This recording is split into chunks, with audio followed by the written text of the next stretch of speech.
Hola, soy Ana y os voy a presentar el resumen de este trabajo titulado Análisis mecanístico para la interpretación de la variación genómica en una cohorte de enfermedades mentales en OT.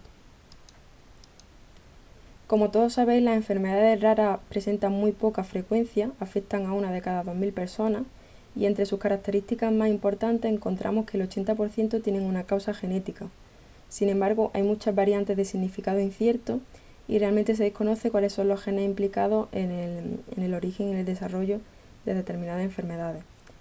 Además, si nos centramos en el subgrupo de enfermedades raras mentales, encontramos que estas presentan una alta heterogeneidad, que los individuos que las padecen presentan síntomas muy difusos y un amplio espectro de manifestaciones, lo que dificulta aún más la identificación de genes implicados. A pesar de que se han desarrollado diversas herramientas de priorización y recursos de priorización como ciertas bases de datos clínicas, estos esfuerzos no han sido suficientes para reportar nuevos genes candidatos y por eso el enfoque de este proyecto, de este trabajo, es un enfoque mecanístico que se basa en la idea de que los genes que causan la misma enfermedad frecuentemente modifican el nivel de actividad-inhibición de determinados circuitos de señalización.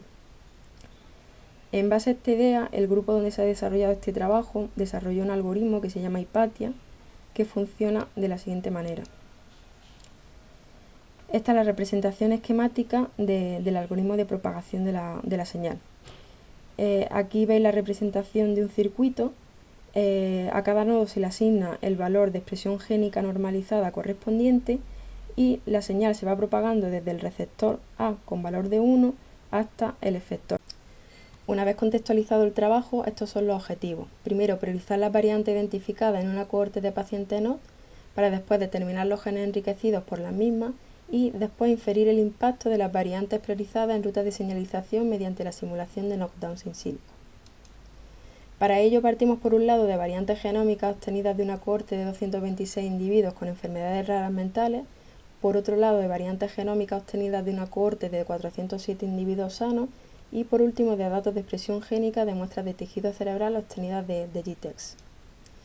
Con estos datos lo que hicimos primero fue priorizar variantes en función a una serie de criterios establecidos.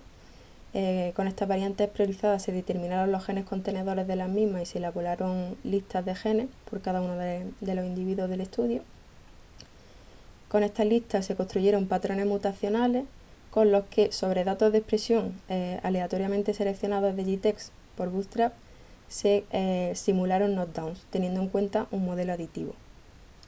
Con estos knockdowns simulados se computó el nivel de actividad de los circuitos con el uso del algoritmo de Hipatia y una vez computado el nivel de actividad se realizó un contraste caso-control y el test estadístico para determinar cuáles fueron los circuitos significativos.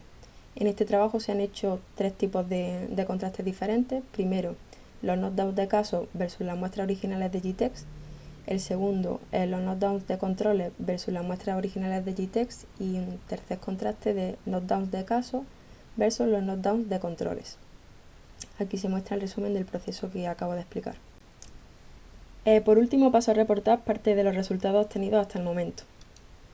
En primer lugar, a la izquierda se representa este Venn-plot con el número de circuitos significativos según los diferentes contrastes y para la representación del heatmap de la derecha se seleccionaron los 22 circuitos significativos que coincidían en los contrastes A y C.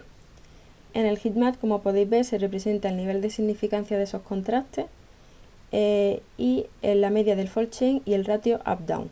Como veis, en la mayoría de los casos el nivel de actividad disminuye en esos circuitos. Con la intención de otorgarle cierto nivel de significancia a esos circuitos, se anotaron los efectores de los 66 circuitos significativos en caso con términos funcionales de UniProt y de DisDNet. Con los de DisDNet se separaron los circuitos en circuitos que tenían anotaciones para alteraciones mentales de comportamiento y el resto de circuitos, 24 y 42. Se vieron los términos de UniProt más representados en el primer grupo y se vio la distribución y también se comparó con la distribución del otro grupo. Como podéis comprobar en este bar plot, prácticamente similar y de aquí, esto puede sugerir que los términos de UniProt que se anotan al primer grupo, a los que se asocian con alteraciones mentales, también se anotan más frecuentemente con el otro grupo, por lo que los efectores de este otro grupo puede que sean efectores que no se conozcan aún en estas patologías, pero que sean importantes. Y esto es todo. Muchas gracias.